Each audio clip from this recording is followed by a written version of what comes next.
Thank you, Michael. So, over the years, we've heard numerous times from leaders from Nationwide Insurance, one of the largest mutually held insurance companies in the United States. They've spoken at DevOps Enterprise 5 times, including at the first 2 U.S. conferences. We heard from Carmen Diardo, Jim Grafmeyer, and Cindy Payne. And more recently, we've heard from the amazing audit team from Nationwide. Clarissa Lucas and Rusty Lewis talked about how to make your auditors your new best friends. I am so delighted that this year, Steve Farley will be presenting on the continuation of the Nationwide journey.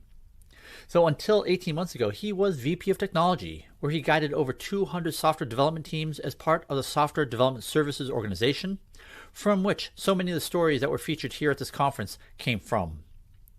But for whatever reason, 18 months ago, he became VP of Infrastructure and Operations, responsible for the uptime, availability, and costs of the platforms that each one of those 200 teams he used to manage run on. He is now responsible for all technology infrastructure, including networking, switching, storage, mainframes, and so forth, as well as the 1,000 technologists that make it all happen. I'm grateful to him for teaching me about Teaching Thursdays at Nationwide, where everyone is required to either learn something or teach something, which made it into the DevOps Handbook in 2016. I'm so delighted that Steve will be able to talk about why he was offered this new role and what he's done since then. Here's Steve.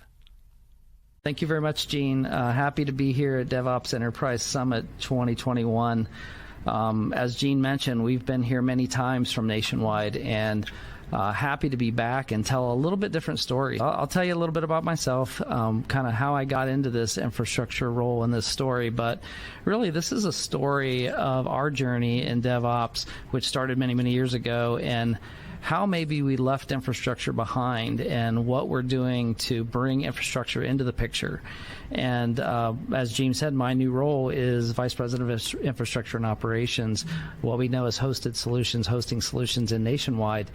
And I spent, over 30 years at Nationwide in the IT industry, all on the software development side of the house. It all was about building software and building solutions for people. And 18 months ago, close to 2 years ago, I was given the opportunity to take a new role at Nationwide, which was to lead infrastructure and operations. And in my prior role, as we've spoken here before, and I'll tell part of this story, is we had been on a multi-year journey to infuse lean, agile, and DevOps principles into well over 200, now 300 agile teams across Nationwide. And it was very rewarding for me. You'll hear a little bit about that story, but the story I'm going to tell today is about how we really brought infrastructure teams into the fold. As I mentioned, I've been here a long, long time. Graduated in computer technology from Ohio State University, the Ohio State University, and hold my insurance designation, FLMI designation. Very proud of that, working for an insurance and financial services company, so that I have context to the business, as I was building software throughout the years, but and leading software organizations. Interesting fun fact. So if you ever get a chance to, I wish we were in person out in Vegas, but if you ever get a chance to kind of meet me, I'm a second generation by marriage at Nationwide. My father-in-law was a Nationwide agent for many, many years. My wife works here at Nationwide as a release manager. And very fun fact of the day is anybody who loves horses, come talk to me about have a small horse farm just north of here in Columbus, Ohio. So just a little bit about me, and I'll give some credit here about things that have influenced me mostly over the last 10 years.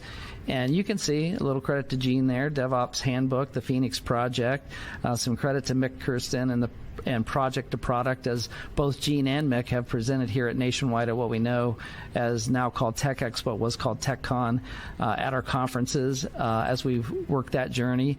And then a little bit of context about Nationwide. So a lot of people don't know we are a Fortune 100 company in insurance and financial services. We have some of the money side of the equation of $46 billion in sales on an annualized basis, assets of $274 million.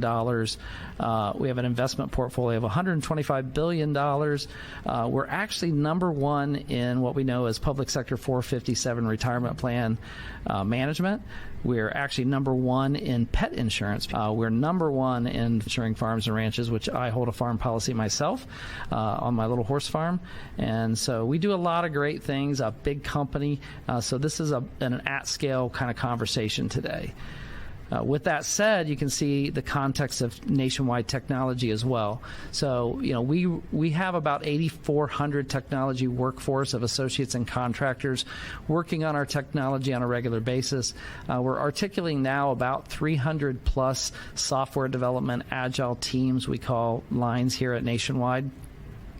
We spend a little north of $1 billion in annual IT expense, and across many technologies. We have everything, as Gene would have alluded to. We have mainframes, we have distributed technologies, we have cloud-hosted technologies, we have record-keeping systems, digital solutions, mobile apps, a plethora of what we call primary technologies. For this context today, kind of pay attention to, we have 60 plus infrastructure product teams or teams. And that's a pretty new number to us. We just now articulated what does product mean to our infrastructure teams. And next up is, this has been our journey. So this is what Gene would have alluded to of our prior presentations. It traces way back to about the pre-2011 era when Agile was coming on in the scene, and we made our way through that evolution. And, in about 2014, we had about 50 Agile software development teams working in traditional Agile best practices and fashion, co-located, sprint-based, scrum-based fashion. And then 2016 hit, and this word DevOps came on the scene. If you look at that 2018 number, we actually had 200 plus teams, where 86% of them were defined as mature and agile, and many DevOps practices.